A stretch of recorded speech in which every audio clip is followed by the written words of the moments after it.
Welcome, lovelies. As you can see, a very special Lousje and Bean Ask Lousje, and it's Sunday.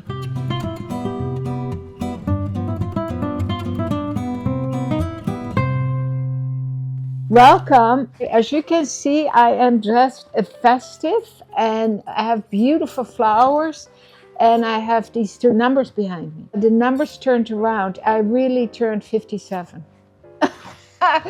No, it's not true. Of course, I had a big birthday the other day and I'm dressed festive because I have a lot to be grateful for. On the day of my birthday, I had a yoga class in the morning and I was lying on my yoga mat contemplating my life and I thought, wow, you are one lucky chickpea. And I realize it and I think about it all the time. And I just wanted to talk to you a little bit, lovelies, that even at this age, exciting things can happen to you. And you followed me along my path a little bit. So you know, a lot of you know what has happened in my life. But if I think about 5 years ago, when I turned 70, in 5 years, my whole life has changed. And when I turned 70, my life was pretty good. It was pretty damn good. I had been single for many, many years, and I had a few long-term relationships, like long-term, I'm saying 3 years. And it was just never the right fit. So I was single in between for many, many years. And I had a great life. I was happy. I traveled. I have a great set of friends. I have a lovely family, grandchildren, amazing grandchildren, and a lovely home and a lovely dog and a great business. And so then when I turned 70 at that time, in April, in March, COVID hit. So we were all in lockdown. My oldest granddaughter lived with me at the time because she went to Rock University and it was the two of us that had to, cocoon together. We made it a great time. And we've talked about this before, I remember on the morning of my birthday, there was a knock on the door and I went to the door and Tessa and Ruby and Oscar were standing across the street singing happy birthday and they had put 70 balloons on my porch. And it was such a surreal, if you think about it now, it kind of sounds like a scene from a movie because it's so unreal, but that's how it was, lovelies, right? So that was a whole different birthday. And of course I got dropped presents from my friends too, wine and cake and all this, but we didn't get together. So, you make the best of it. And that was an okay birthday too, because that's how it was. And then in 72, late 71, early 72, I met Glenn on a dating site. And that, of course, changed my whole life. We bought a house together.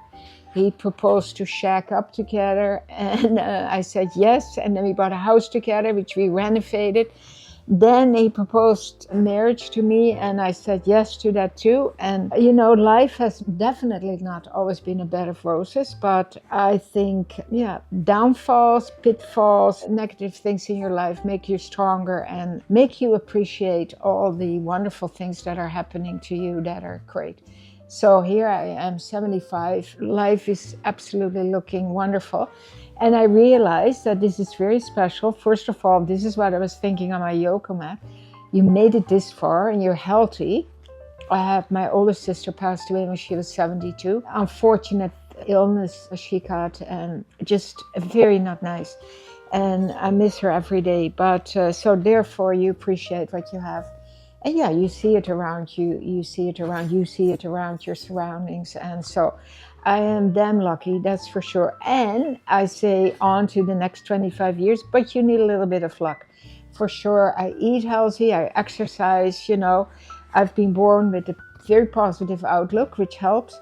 But you also need that bit of luck that you are going to stay the course without any illnesses that you can't do nothing about. Also, lovelies, learning doesn't stop when you graduate high school, university, or whatever. What I've learned in the last 5 years, and COVID was a big part of that, is I've learned to slow down. I'm an Aries, so very impatient. That's one of the big parts of the zodiac sign.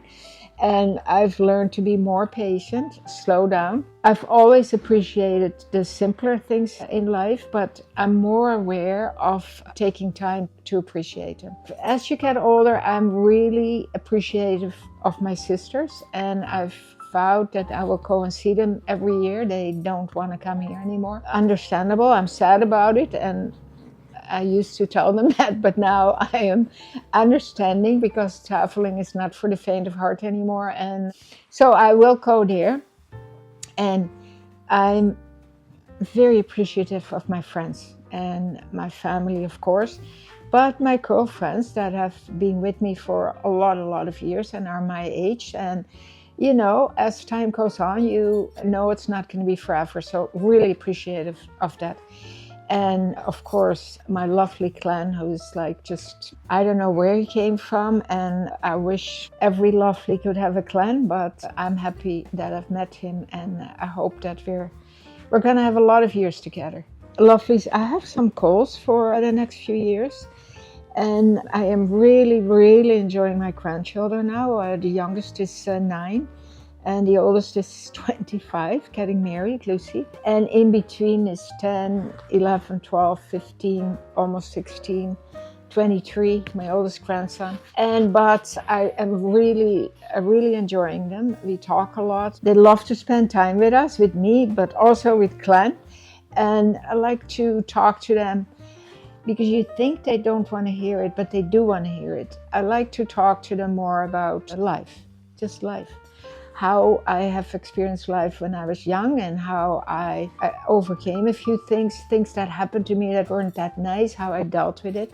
So be a little bit of a mentor to my grandchildren. I really like to spend more time on that, as I spent less time with Lousje and Bean. Time enough for me to enjoy it and for be, of course, an input in the company and a help to Tessa. But yeah, I like that, and to make this a beautiful home even more beautiful with just little doodads, right? I'm now making covers for the pillows on the couch because they came from my house probably 20 years old, and like to replace them. And I have some beautiful fabrics to do it with. And then of course my garden, which is a little bit overwhelming. If I think about it, I get a little choked up. It's a huge garden, but then I calmed myself down, and the other night in bed, when I got really riled up, I calmed myself down and I said, Lousje, you don't have to do it this year, all of it, you know, just do a bit of the basics, and if that's all you can do. But I do as much as I can, and that should be fine. That's another thing that I've learned. Not everything has to be done right away. Not everything has to be extremely perfect always, and I guess taking it more easy a little bit. That's what it is. And being kind. You know, I do yoga, I meditate a bit, and I think that helps me a lot too, and makes me more thinking about the future and how I would like to spend it. Lovelies, before I talk a little bit of housekeeping, let's talk about my gorgeous outfit. This is festive bar none. This is the gorgeous tunic from Kosa. It's a satin, a crinkle satin. I love the little zipper with the collar. You know, I have a weakness for stand-up collars. It's a little nice to have this mesh top also from Kosa. Beautiful crinkle mesh underneath. Of course, you can wear it without, but I chose this gorgeous black mesh top. Lovely little frivolly swing scarf. Many colors. I think it just adds a little wow. And my earrings are from Icekin Sisters. Beautiful leather. I love these long bars with the circle at the bottom. Huge collection now of Icekin. So if you're interested, go on the website. This beautiful bracelet from Siska, and this gorgeous necklace from Anne-Marie Chagnon, Canadian made. Lovelies, I like to talk a little bit of housekeeping here. Last week we unboxed the Osainku spring collection, black and white collection. We unboxed it. Amazing. I wasn't there with the buying, and it blew me away. Absolutely stunning, smashing clothing. And next week, lovelies, if you are attending a summer wedding, if you are invited to anything festive this summer, the Crease Drop is all about festive. It's absolutely gorgeous. You need to watch it. Even if you're not in the market, it's a feast for your eye. And so please come and join us to watch the unboxing of creases that we are going to show you next week. And beautiful flowers, of course, from Glenn. Early in the morning, they were on the table. He knows it's my favorite flower, and he bought a lot of them. Got a lot of beautiful bouquets and wishes and cards. And yeah, I'm a grateful woman. Thank you for watching. And as always, enjoy your Sunday. And as always, keep on smiling.